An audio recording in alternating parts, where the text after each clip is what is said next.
నమస్తే, నేను మీ విఎస్ఎల్ శర్మ, వేమకోటి వాసుదేవ విషయాలు విశాఖపట్నం. శుక్రమౌఢ్యమి లేక శుక్రమౌఢం, ఇది ఎప్పటి నుంచో నన్ను చాలామంది అడుగుతున్నారు.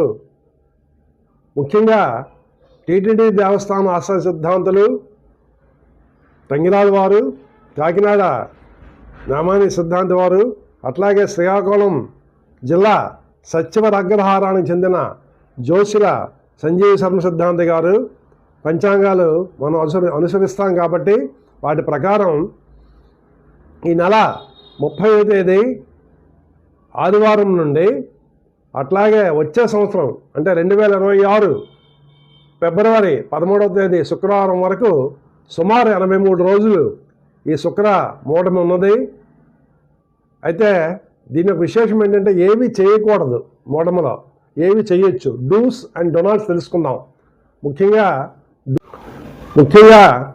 చేయకూడదు ఏంటి అంటే వివాహాలు, మ్యారేజ్ చేయకూడదు, గృహప్రవేశాలు, గృహ ఆరంభాలు చేయకూడదు, అట్లాగే ఇంకా దేవతా ప్రతిష్టలు చేయకూడదు, మరియు చెవులు కుట్టించుట, పుట్టుచుట్లు తీయించుట చేయకూడదు, అక్షరాభ్యాసం కొత్తగా చేయించకూడదు, అట్లాగే మంత్ర అనుష్ఠానము చేయకూడదు కొత్తగా, అంటే గురుదేవుల దీక్ష తీసుకోకూడదు, మరియు పట్టాభిషిక్తము అంటే పదవీ ప్రమాణ స్వీకారాలు కూడా చేయకూడదని మనకి నిషిద్ధం చెప్పారు.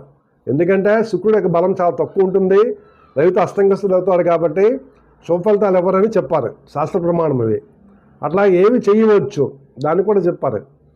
నిత్యము మనం చేసుకునే కర్మల్లో గండ నక్షత్ర శాంతులు, ఆశ్లేష, మూల, జ్యేష్ఠ నక్షత్రంలో శాంతులు తప్పకుండా బారసార నామకరణ సమయంలో చేయాలి కాబట్టి చేయాలి.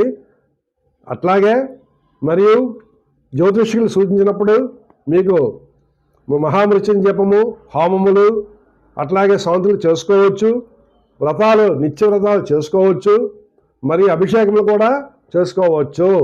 వీటికి నిషిద్ధము లేదు.